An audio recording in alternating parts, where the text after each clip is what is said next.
Gujarati news channel को like करें, share करें और सब्सक्राइब करें।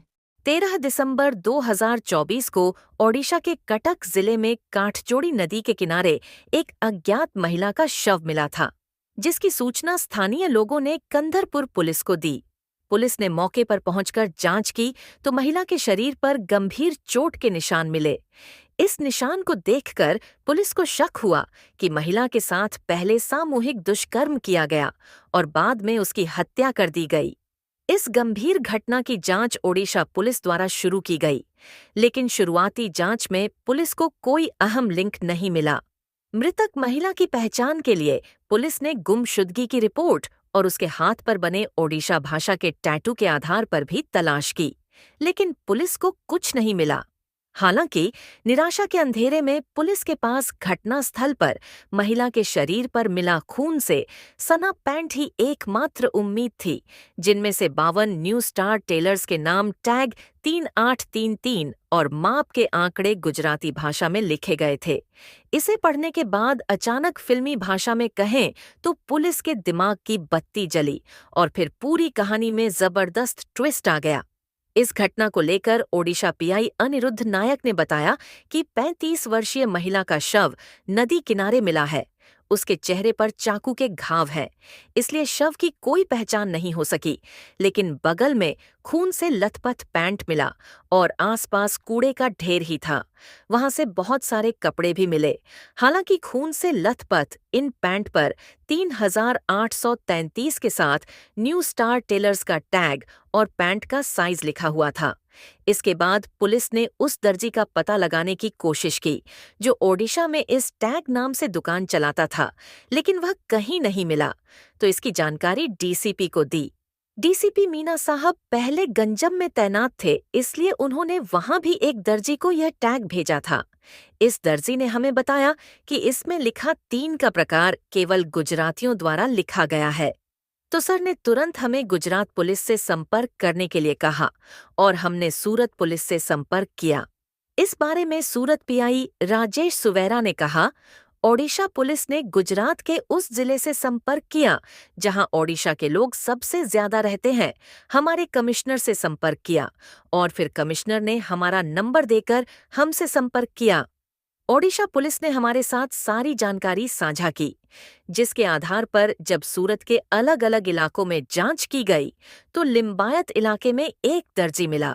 जब दर्जी ने वहां चेक किया तो उसका वहां का टैग और इस पैंट का टैग मैच कर गया, जिसके आधार पर दर्जी ने अपनी किताब की जांच की तो मौके पर मिले पैंट के माप के लिए लिखे नोट की कार्बन कॉपी मिली।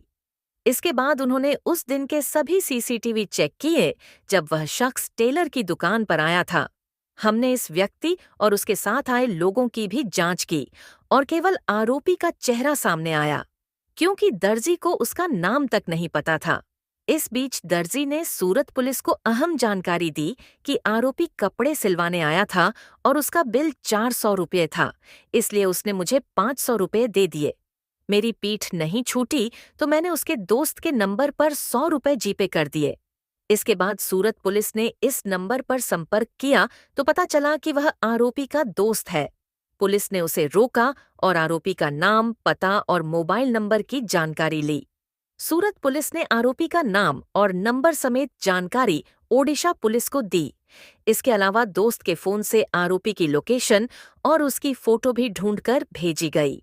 हालांकि आरोपी को ओडिशा से ट्रेन के जरिए सूरत लौटना था।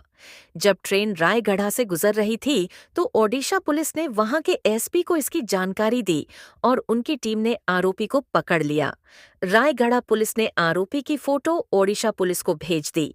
इसके बाद उन्होंने सूरत पुलिस को भेजा। दोस्त को दिखाने पर पता चला कि वह आरोपी की फोटो है। रायगढ़ा पुलिस ने आरोपी को पकड़कर ओडिशा पुलिस को सौंप दिया।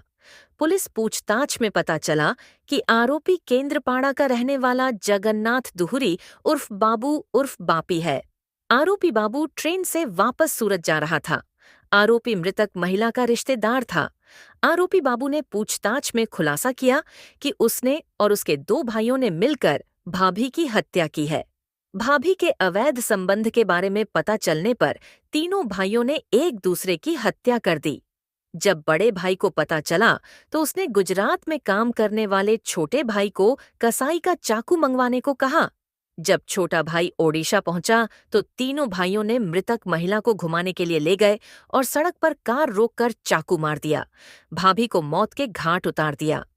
आरोपी जगन्नाथ दुहुरी ने अपने भाई बलराम दुहुरी, पति और खंडेर बावजी हैप्पी दुहुरी के साथ मिलकर हत्या की। पुलिस ने 3 आरोपियों को उठाया है, जिसमें बलराम दुहुरी मृतक महिला का पति था।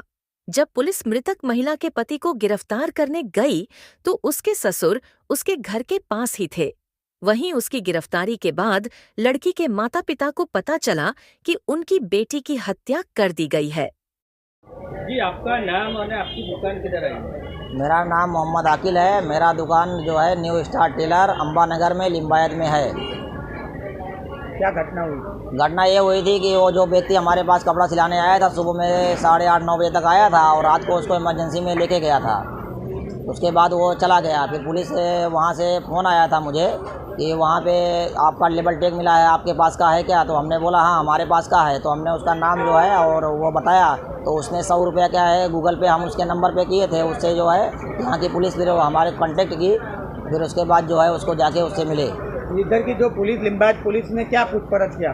पूछपरछ यही की है कि वहाँ से पहले कॉल आया था मुझे, फिर उसके बाद यहाँ से फ़ोन आया था। तो फिर वो हमारे पास आए थे कि कितने बजे आए थे, फिर कितने बजे कपड़ा लेके गया था, वो कहाँ रहता, मैं बोला रहता तो मुझे आइडिया नहीं है, लेकिन वो इमरजेंसी में कपड़ा सिलाया था, लेके गया था। इसके हिसाब से हमने जो है गूगल पे नंबर के हिसाब से उनको नंबर हमने दे दिए कि ये चीज़ है ऐसा। क्या टैग लगाते हो आप पैंट पे?